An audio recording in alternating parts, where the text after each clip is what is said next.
ngevere na isato chumo tyenyoiga onye eizara y'obochenu terigo chiakoene chiakobeka ese yasoko igwana okuba enegetie kobeka asamatuko amakego aetire nigo bono batebire kurobekana okukwabo ense ya Kenya engima nigo korachigo chakaritukeria Jumatatu arigo korachiakoene kiwase chinyagitari ao chi serikali chechi county na boigo chinyagitari chiri chia serikali.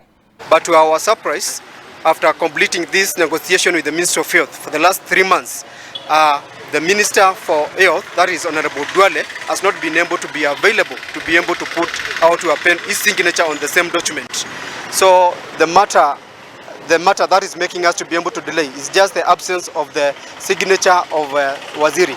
So as we approach this day, because today we are just remaining with 4 days to the day that our national-wide strike will be beginning, we want to ask the Minister for Health, that is Honorable Duale, and his team to be able to come on the table, and so that they can be able to at least make the strike not to be able to proceed. That we gave 21 days with the expectation that if there is goodwill from the employer, they will call us, we sit down, sign the CBA with the Minister of Health, and also finalize the CBA with the Council of Governors, or even agree otherwise by virtue of on how to address our grievances. Because that has not happened, and we now have less than 7 days remaining.